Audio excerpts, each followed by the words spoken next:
Sarita, Department of Public Administration. Today, we'll be discussing about SEM 3, Block 3, that is Unit 10, Niti Ayog, and from Block 4, we'll be discussing about legislative, executive, and judicial control over administration. Now, first, we will try to discuss about Niti Ayog, Unit 10, from Block 3. So now, what is Niti Ayog? First, we will discuss the full form of Niti Ayog. Niti Ayog is the full form of Niti Ayog is National Institution of Transforming India. National Institution for Transforming India. And what is the most important aspect of this Niti Ayog? Why this Niti Ayog has been established? It is been established, or if we can say that it is the think tank of Government of India, and it has been established in the year January 1st, 2015. January 1st, 2015, this was been established, scrapping or replacing a planning commission. Now, what was the need to replace planning commission? That is, why this planning commission was being scrapped? Or what do you understand first about planning commission? As we all know, after independence, the government of India has formed planning commission or established planning commission. It was 65 years old. It was 65 years old. Now, what was the importance of this Niti planning commission? It has come out. As we all know that after the Britishers left India, there was a chaos for the development, the settlement, how the things have to be worked on. All these were being taken into consideration. For that reason, the government of India, after independence, has started or established this planning commission. The most and important objective of this planning commission was to go for a 5-year plan. That is, for the next 5 years, what should be the objectives of the government, and in what aspects the government should take up the initiatives on the developmental process. So the planning commission has come out it has come out with a plan, the strategies or the programs whereby to address the issues. Like after independence, we have seen, or we can know from the history, that poverty was most important aspect which was being prevalent after the independence, unemployment, and moreover agricultural based country. So 80%, above 80% of the population was on agriculture only, means they were dependent on agriculture only, and there were no industries, and to create employment also there was no better opportunities. So for this reason, the planning commission the government has started this planning commission just to give a strategy, or just to move on with strategies whereby to chalk out the importance and to take care, or to have a strategic plan for the next coming 5 years. So in that, the first 5-year plan has been set up. Then they started to think about, in the first 5-year plan, they started to think about poverty, unemployment, and how to develop the agriculture, all these. Then in the next coming years, they started to focus on industries, establishment of industries, all the. So likewise, every 5 years, the planning commission used to come up with the programs or strategies which would help them with the government to come out with a strategic plan, and to have a focus on the developmental process. But as the time changed, the priorities of the government, the priorities of the citizens, and everything has started to change. That is, transforming has taken place. That is why now we are in a technological world where things have changed. Now everybody wants to work smartly. The moreover, everybody are showing some. They are not showing inclination towards hard work. They are showing inclination towards smart work. So the the 5-year plan, there is no bit there.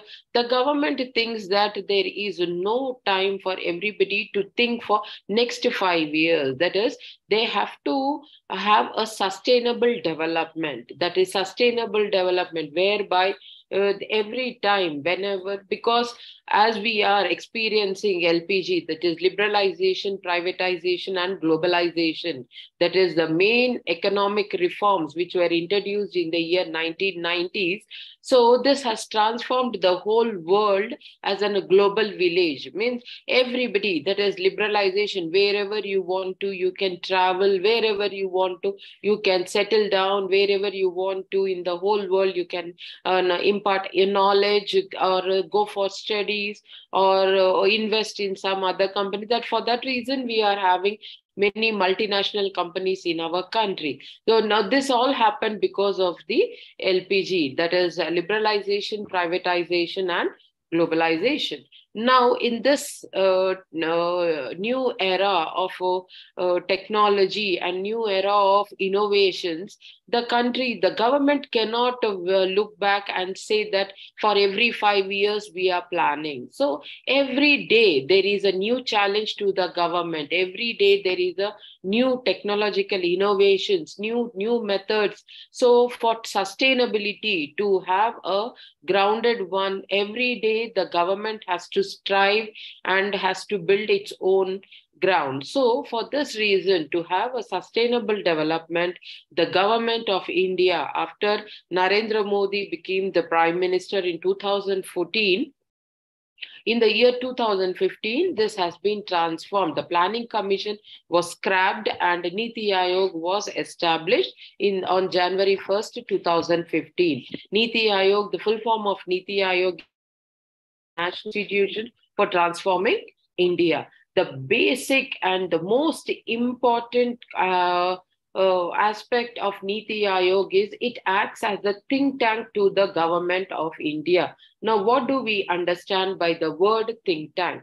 Think tank, it is that it comes out with the strategies and ideas for the development of the country. That is, as we all know, we are in a federal system, that is union and the state governments. So this is a body which will come out with innovative ideas, strategic policies, innovative things, whereby which will help the governments to take decisions in an quick manner, in a strategic manner, whereby arresting the basic issues or the issues which are being in front of the government. Every day we are seeing that the government is facing a new challenge, new things. So this think tank helps the government to have a new thought process by coming up with new innovative thoughts and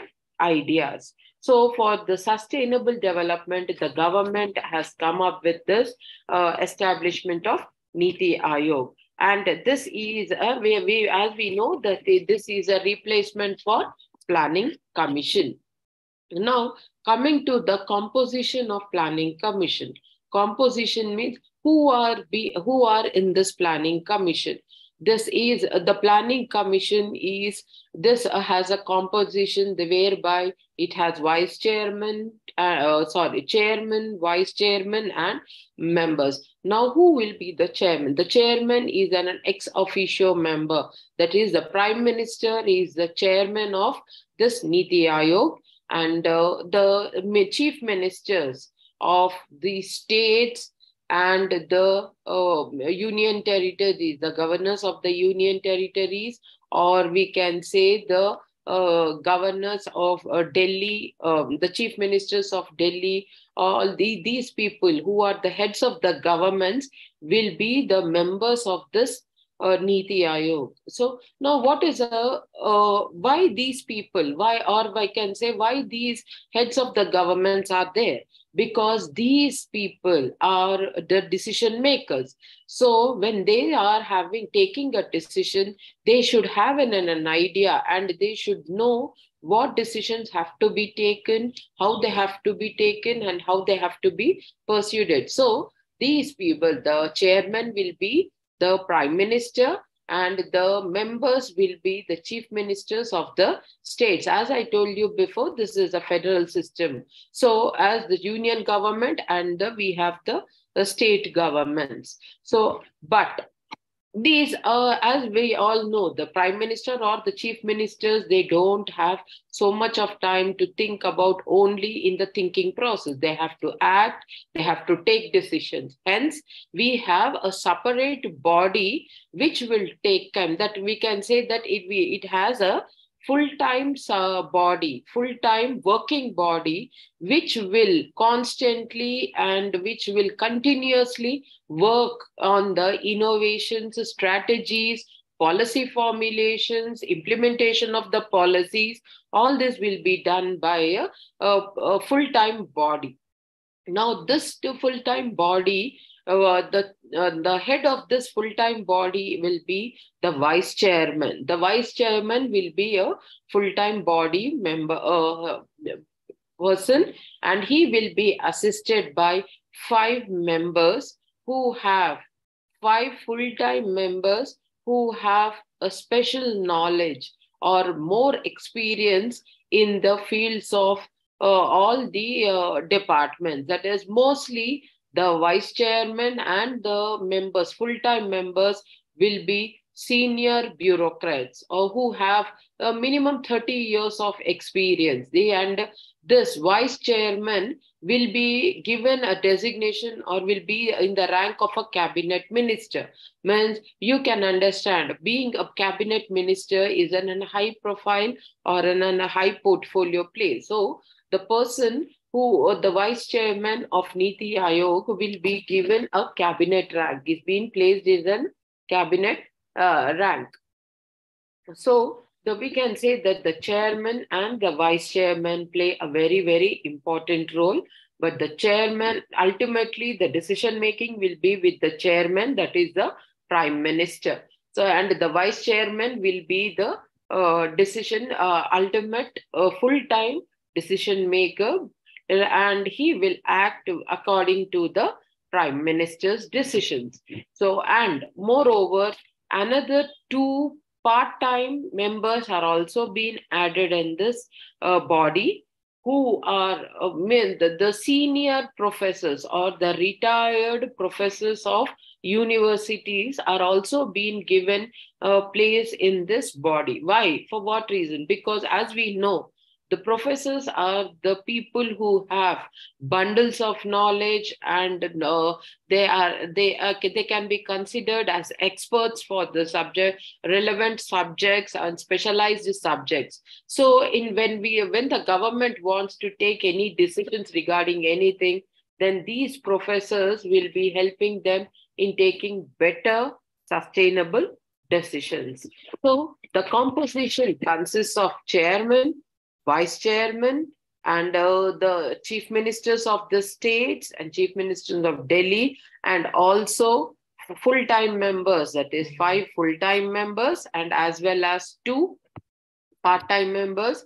Those are the professors of 2 different universities. So this will be the composition of the Niti Aayog. Now coming to the functions of Niti Aayog. What are the important functions of this Niti Aayog? It is, the first and foremost is to design strategic and long-term policy and programs. That is, it will help, the Niti Aayog helps the government in coming up with strategic policies, long-term policies, whereby to arrest or to take care of the issues or to have a better developmental aspect. That is, in all the aspects, we can say, that might be in economical aspects, in the developmental aspects, in the financial aspects, or in social aspects also. That is, these people come out with the innovative thoughts, innovative stuff and ideas, whereby to arrest the problems or come out with the solutions to the major problems, we can say. Then the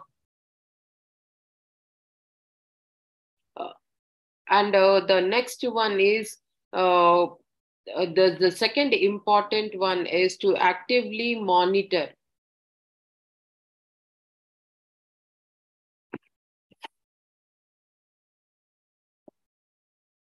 I'm unable to understand what the question you are asking me. Just elaborate the question and ask me. Okay. Now, the second and important one is to actively monitor and evaluate the policies and programs. That is, as they come out with an idea. Now, the decision making will not be vested with them. They only come out with the ideas. So, when these in the Niti Aayog give some ideas, then they will be giving these ideas to the government, and the government will think about these ideas and they will come out with the decision making. And when the decision is being taken and when it is implemented, then it is a responsibility of the Niti Aayog to monitor the policies or the decisions which are being taken by the government. So it is the responsibility of the Niti Aayog to monitor and also to evaluate the policies and programs. That is, how the policy is going on, how the policy is being implemented, and what are the results of the policy. All this has to be taken into considerations. So these are the functions of the Niti Aayog. Now, once again, I'm repeating about Niti Aayog. Niti Aayog is a national institution for transforming India. It is a think tank of the government of India. It was established on January 1st, 2015 by scrapping Planning Commission. Planning Commission was 65 years old, a body which used to come up with a 5-year plans for India for the development of India, but this has been replaced by Niti Aayog for a sustainable development. So, and the composition consists of the Prime Minister and the Chief Ministers of the states, and the permanent body is the the Vice Chairman and 5 members, and assisting these members will be assisted by 2 professors who will be part-time and who will be having who have specialized knowledge in different fields, and they will be working as part-time people. And the vice chairman will be given the cabinet rank, and these people, these compositions, that is the vice chairman and the members, will be from senior bureaucrats. So this is all about Niti Aayog. Next, we will discuss about Block 4, that is Block 4, Unit 11, Legislative, Executive and Judiciary Control over Administration. Now, when we talk about administration, you all know what is administration: taking care of people, providing basic facilities for the people, all this good governance, we can say. So when we talk about all these administration, now the government, or we can say we all in a democratic form of government. We are all in a democratic form of government, whereby the government will be taking care of the people, but to avoid the haphazard decisions which are being taken by the government, and we can say that, as we know that every 5 years we'll be getting new governments, and the constitution itself says, yesterday we discussed about the directive principles of state policy, whereby it comes out with the guidelines which explains about how the government should take decisions, on what basis, and without taking any haphazard decision. There will be a given or we can say there will be a clause to how to be taken the decisions. So the government, for not taking, or to arrest the government and for not taking an haphazard decision, there is a legislature and a judiciary and an executive which controls the administration, which controls the administration. So we can say that the first one we will talk about is the legislative control over administration. Legislative control. Legislature controls administration through the executive in following ways. That is, in the following ways. First one is general control through policies and actions. General control through policies and actions. That is through the now we know that if a bill has to be passed, then only the government, when the government wants to take any decision and wants to implement any policy, it has to put that bill in the parliament. Then after thorough discussions only, the bill has to be passed in the parliament. Then only the government can implement it. Now, before talking about this, what is this legislature? Legislature is the we all know two houses of parliament, that is the Lok Sabha and Rajya Sabha at the central level, and at the state level the legislative assembly and legislative council. That is, we have now we in the democratic form of government and the parliamentary form of government, we elect our own representatives. So when we elect our representatives, these representatives, as we have given them the power to question the government and to arrest the government in taking any haphazard decisions or any decisions which are not worthy for the people, or to arrest the government in taking any we can say that to arrest the government in taking not a better, which is not good for the people, arrest the government for. So we can say that now under this, the legislature, the first and foremost is the public representatives, the MPs, when the government wants to pass any bill or when the government wants to take any decision, it is the responsibility of the public representatives to question the government, and when they are satisfied only, then only a bill can be passed in the parliament, and then it can become an act and it can be implemented. So we can say that likewise the policies or the programs also, if the government wants to enact any policy or a program, then they have to have a thorough discussion in the parliament, and after the decision and discussion, then only they can go on with the decision making, and then only it can be implemented. Means from this we can say that the legislature has a direct hold on the government or the administration. Then the second one is we can say that financial control through budget and audit. That is, as we all know, the budget which is being prepared by the finance minister. Now, what is a budget?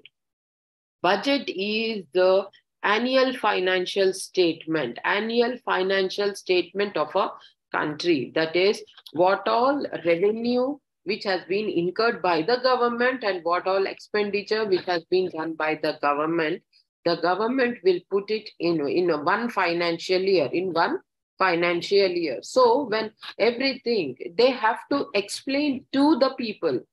How can the government explain to the people? Through the parliamentarians. So the budget is being presented in the parliament. As we all know, we have the public representatives.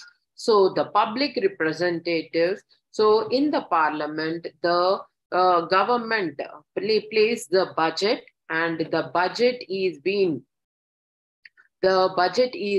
placed in the parliament, and through this, the government, the parliamentarians, the legislature will have, and the budget has to be passed. That is, the budget, there should be, after presenting the budget, there will be a thorough discussions, and the opposition and the other parliamentarians can question the government on the basing on the budget. That is, they can question the government about the expenditure, which they have explained in the budget. And also auditing. Auditing is scrutinizing the expenditures and the revenue. That is, we can say The auditing is scrutinizing the public purse. That is, as we all know, that it scrutinizes the how much money has been spent, how much money they got, everything is being done by the legislature only.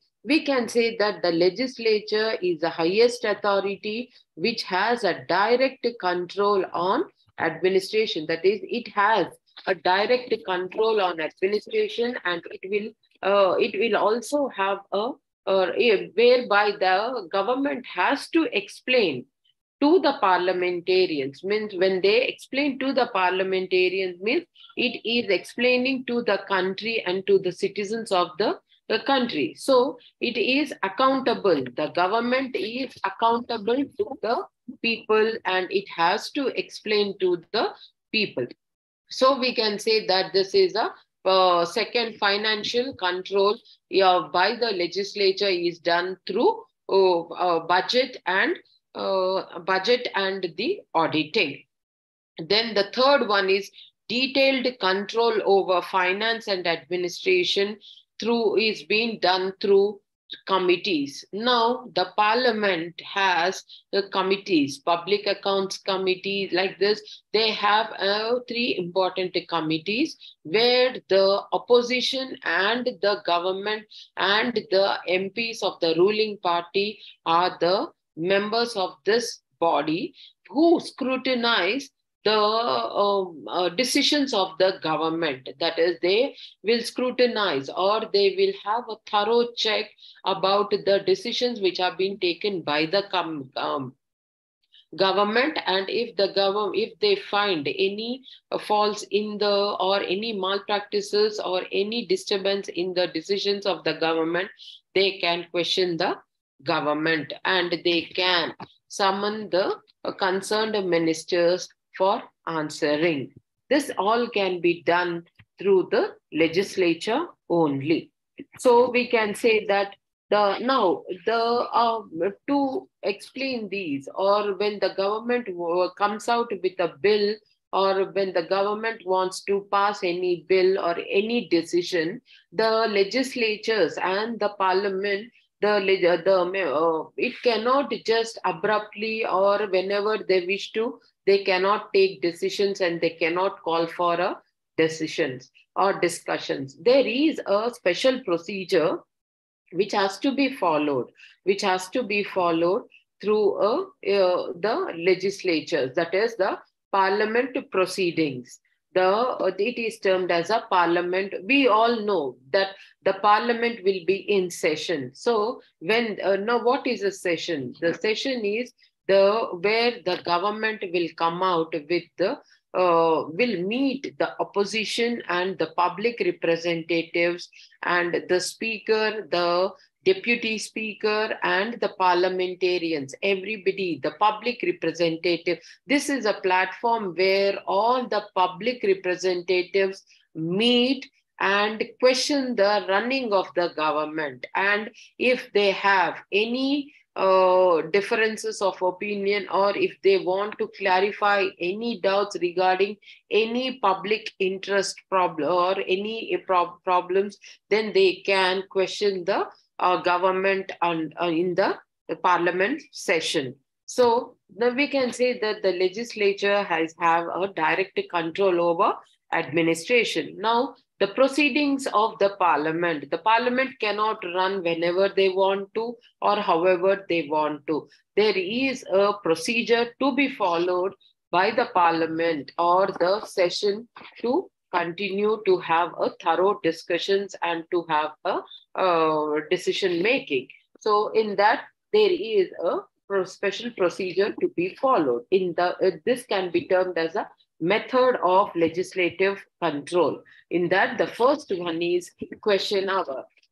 Question hour, it is in the question hour, when the government tries to take any decision, then it will be open for the power representatives to raise questions and seek answers from the concerned ministers or the prime minister. So when the government wants to take any decision, the government will put forward that in the session, then it will call for the questions. Then if the opposition or any other parliamentarian have any questions regarding or any doubts regarding the decision, then they can question the government in this question hour. So, and when the speaker will address the session and will call for a question hour, and whereby he will give chance to all the public representatives who wants to question the government. That is the first and foremost proceeding which is being done in the parliament. Then after that, there will be the next followed one is the 0 hour. What do we understand by 0 hour? It is an informal device available to raise matter without any prior notice. That is, if there is this is an informal device, means they can request the speaker to allocate half an hour duration, and this will not be put in the proceedings. That is, this will be an informal interaction for a discussion which has a public importance, or we can say which has to be discussed. So, and in informal discussion which can take place. So between the ministers and the opposition or any other parliamentarians, and that is termed as a 0 hour. Then the next third one is the half an hour discussion. That is, the speaker will allocate a time span of a half an hour discussion, whereby they can come up with a topic or a topic which has more of public importance. That is, the people if there is any issue of public importance and which has to be addressed in no time, or which has more importance, then the speaker will allocate an discussion and half an hour discussion time, whereby to address the public important matters, that is, which have more importance and which has to be taken into discussion. Then the third one is the next is short duration discussion. Short duration discussion is after budget or session is being done, or presentation of the budget is being done, or on all these cases, there will be a short discussion, a duration discussion, whereby the speaker will allocate some time for the opinions and suggestions of the parliamentarians. And this period, this short discussion period, should not exceed 2 hours. This short discussion period should not exceed 2 hours. So it is very important to take care of all these things. Then another one is calling attention motion. Calling attention motion is calling for a minister or a clarification. That is, if any decision which has been taken by the government, then a concerned minister can be called and can question, and the parliamentarians can question him and can get a clarification on the relevant subject of public importance, and whereby this motion is called as calling attention motion. Then we have no confidence motion. No confidence motion is when the government is unable to run the administration properly, or when the government is not having majority.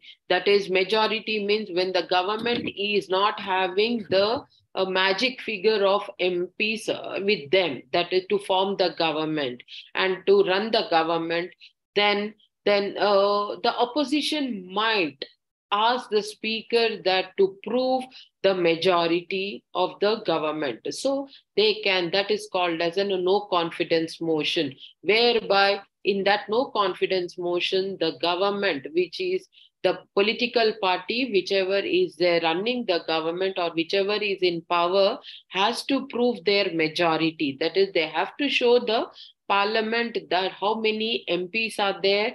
That is, they have to show the magic figure to show the strength of them in the parliament and to run the government. So that is termed as a no confidence motion. This is all about the legislative control over administration. That is, as we all know, the legislature is an ultimate authority whereby, because the legislature, the constitution is being the the legislature follows the constitution, and the what all the articles are being embedded in the constitution, they are the it is a body, we can say, which will have a direct control on the administration or the on the executives, whereby not to take any decision which will affect the public or which might affect the citizens. Because as we all know, we are in a democratic form of government where the public can choose their people or their public representatives, and through this only they have given them the power to rule. So ultimately, if the people, and that we can know, we can say that the people will have the authority and as well as responsibility. Means we can say that it is the duty and responsibility of the citizens to choose the public representatives who can give a better administration or can come out with good governance. So through this, then we can say that this legislature will address or will try to address the problems and put the government on the right track in taking decisions and in arresting taking haphazard decisions. So this is the legislative control over administration. Then we have the next one is the executive control over administration. Now we all know executive is now when the political party wins the elections and forms a government, then the people in the government are termed as the executives, because they have the decision-making power, they have the implementation power. But all the members of the parliament may not be called as the executives, because they are not part of the government. They are only part of the legislature. They are part of the legislature. They have the power to question the government, but they are not part of the government. So we can say the politicians who win the elections, who become members of parliament, and who are being selected by the prime minister, and who have been given the portfolio or a portfolio and who has been made as a minister, only those can be said as an executive. That is, who will work with in the government and who have the power in the decision making. So the executives, now the most important function of the executives is about formulation of the policies and execution of the policies. As I told you before also, legislature, executive, and judiciary, these are the three organs of the government. Without any one organ also, the government cannot run smoothly, or the government may not exist also. So the three organs, that is the legislature, it formulates the policies, the executive, it implements the policies, and the judiciary, it safeguards the policies. Means once a decision is taken, if a policy is being formulated, the legislature the legislature has to take care of the policy making. Means if the policy decision is taken, it has to keep in mind that it follows all the rules and regulations, and it also abides by the laws which are being made by the constitution. Means in the purview of the constitution only they have to take the decisions, and they have to formulate the policies or programs. So under this only, then the executive, now when the policies are being formulated, and then that policy has to be implemented. Now that work, that function is being done by the executives. The executives are the people who are in the implementation process. That is, it might be the ministers and the senior the government officials. Now these people form the executives. So this can be termed as whereby the implementation, that is how the policy has to be implemented by creating awareness, by creating awareness about the policy, going into the people, and creating awareness, informing the people or the citizens about the policy execution, and also and implementing that policy, how the benefits of the policy, the pros and cons of the policy, everything, the groundwork has to be done by these executives only. So the most important function, and we can say the executive's control on administration, is the implementation process through about the policies and programs. So whereby the ministerial control, that is the minister's control, where we know that after the forming the government, the prime minister allocates different portfolios, that is different departments to different ministers. So each minister will be responsible for one department. Now, if the policy decision has come out on the particular, now for example, education. Now, educational minister will be responsible for if an educational policy. Now, this national new education policy has come up. Now, this new education policy was being formulated and was being placed in the parliament, and it was being passed. Then this has been implemented. Now it is been this year. This has to be implemented. The implementation will be done by the executives. Now the executives consist of the minister. The education minister will be responsible for implementing this policy all over the country. And the policy, the education minister is being assisted by the bureaucrats or the senior civil servants or the civil servants who are the administrative heads. So these civil servants, whom we term as the administrative heads. Now the minister is the political head. The minister is the political head, and the administrator, the civil servant, is the administrative head. So it is the responsibility of both of them to implement the policy, and also it is their responsibility to monitor the policy and also evaluate the policy. We can say that the executive's job is more responsible one, whereby implementation, monitoring, as well as evaluation. So we can say that this executive control is more of importance, whereby it will have a direct control on administration. Now, and another important thing after minister's control is the administrative control within the hierarchy. Now, what do we understand by the term hierarchy?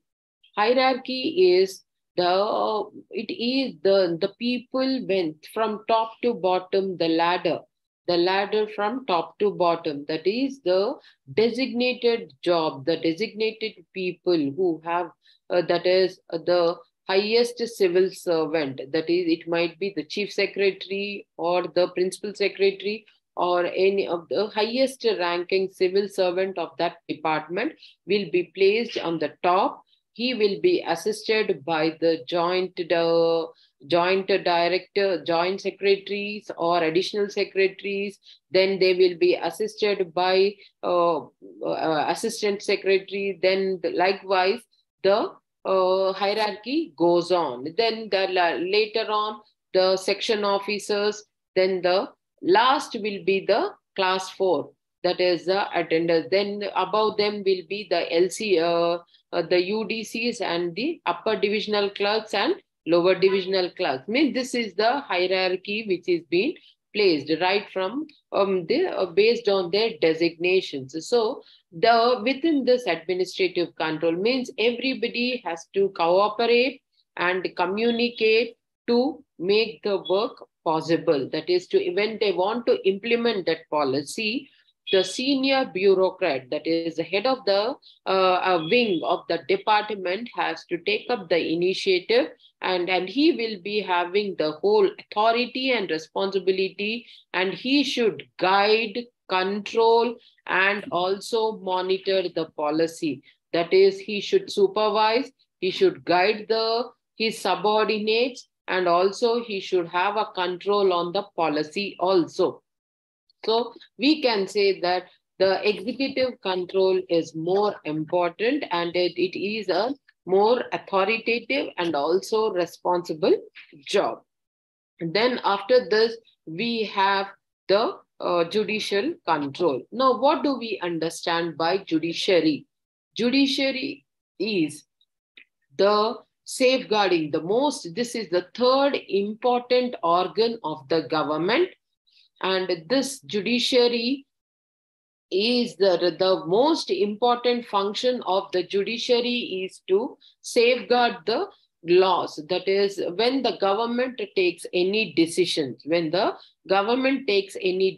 it has to take decisions in the purview of the Constitution only. If it does not take in the purview of the Constitution, then the judiciary has a right to question the government about the policy or the decisions which are being taken by the government. Hence, we can say that now, right from the legislature to the judiciary, all the three organs are interconnected and they are dependent on one another because of the policies or the government. So we can say without one, the other cannot be functioning. So as I told you, the most important function of the judiciary is to safeguard the laws. That is, whatever decisions which are being taken by the government, if the government takes any decision in an haphazard manner, then it cannot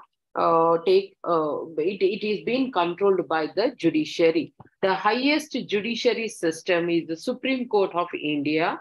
It is the highest judiciary system.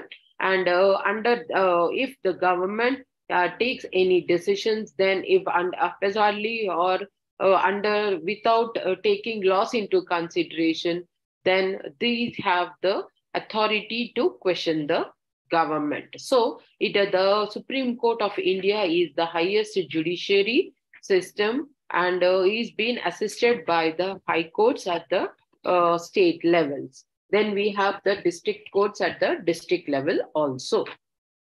Now, under this judiciary, we have how the judiciary controls the administration. There are some methods. That is, we will talk about a few methods in this judiciary control. The first one is judicial review. Judicial review is, the judiciary has the power possessed, it is the power which is being possessed by the courts to constitutional validity of acts of public authorities. That is, if the government has taken any decision or a public authority takes any decision, then it should take in the validation of the constitution. As I told you, they have to take decisions in the purview of the constitution only. Otherwise, they can be questioned by the judiciary. That is a judicial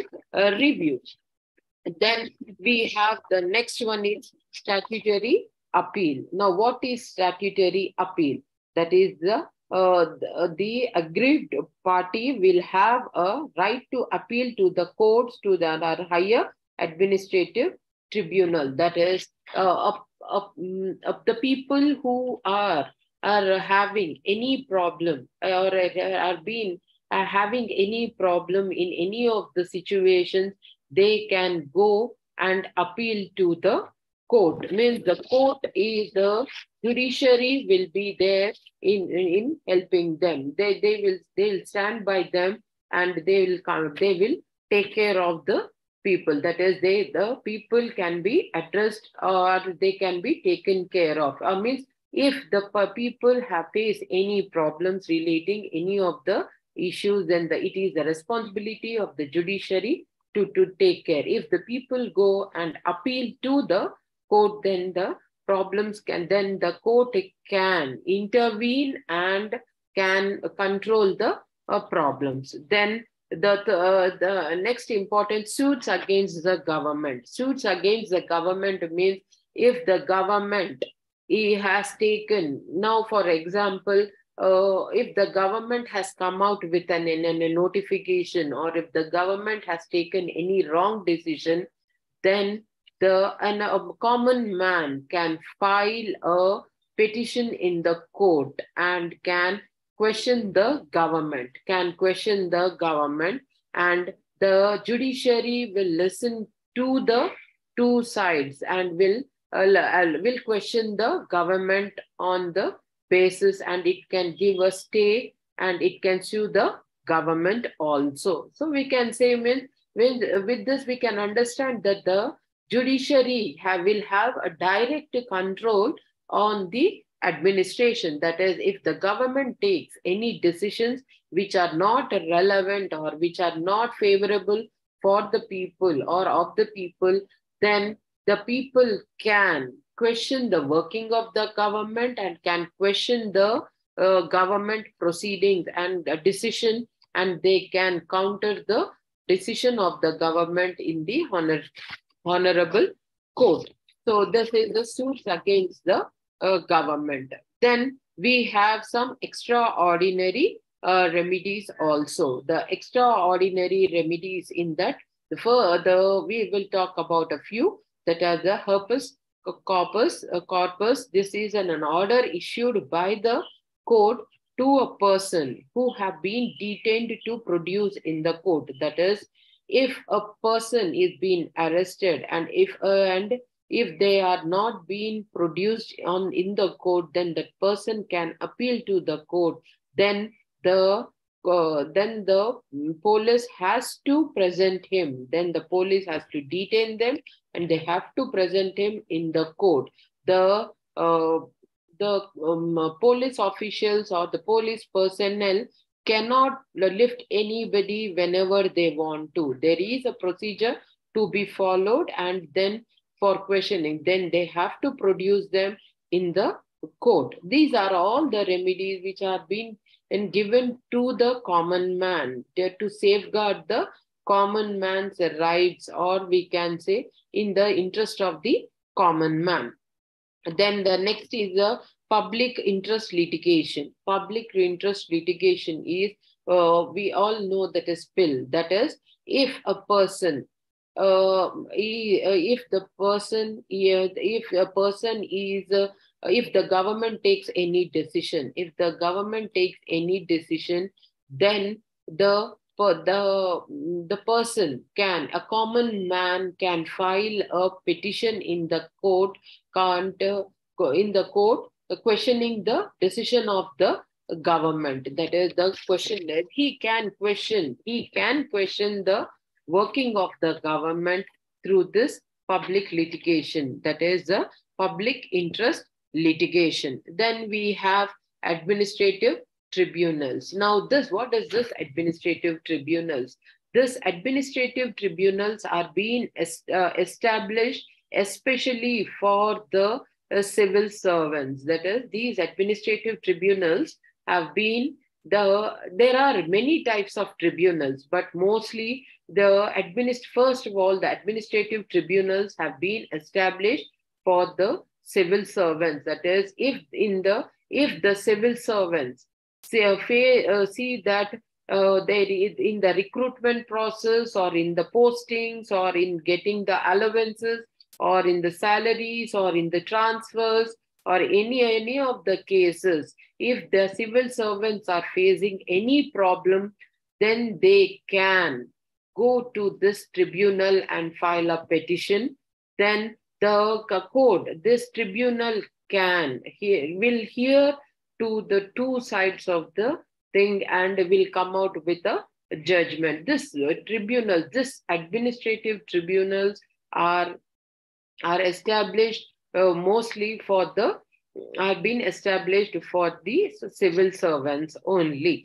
So that is an administrative tribunal. Then we have the injunction, that is injunction order. That is, if the government comes out, that is, if they'll suddenly come and dismantle or demolish the private properties, and they say that you are in the government land or you have encroached the government land or something. If the government comes out like this in demolition or in dismantling the structures or anything, then the common man can go to the court, appeal in the court, and can get an order, stay order from the court, and can stop the dismantling or demolition. Means this explains us that the government can be controlled through the judiciary. So means these all are the important, we can say these are all the important tools or which are being, or a type of weapons in the hands of the people or in the hands of the common man to have a direct control or the decision making of the government. So we can say that the judiciary, it is the legislature, administration, and the judiciary, or we can say the legislature, executive, and the judiciary. These three can be controlled. Means these three control the administration in taking wrong decisions or an haphazard decision. So we can say that the Constitution itself has given them the importance and the relevance how to control. Means the Constitution itself has in its embedded some laws whereby how the functioning of the legislature, the functioning of the executive, and the functioning of the judiciary, and whereby the Constitution has given them the power and authority in the form of articles and clauses whereby how they have to arrest the wrong decisions and how they have to arrest the decision making of the government, the wrong decision making of the government. We can say that the Constitution is the highest authority, and hence we have to say that because of the Constitution only, the government or the people who are running the government, and as we know, every 5 years we are getting a new government. So to arrest these issues or to arrest these things, the Constitution has been given the provisions to have a clear check on the administration and have given an authority to have direct control on administration. So in today's class, we have discussed about Niti Aayog and legislature, executive and judicial control over administration. So this is all about today's class. If you have any doubts, you can come up. I think somebody has raised some question.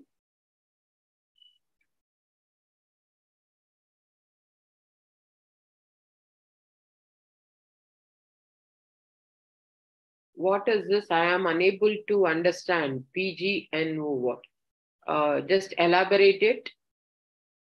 What is the doubt you are asking me?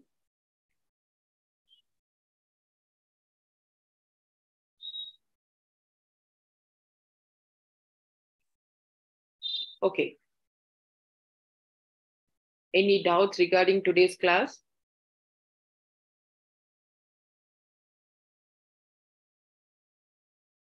Okay then. Thank you.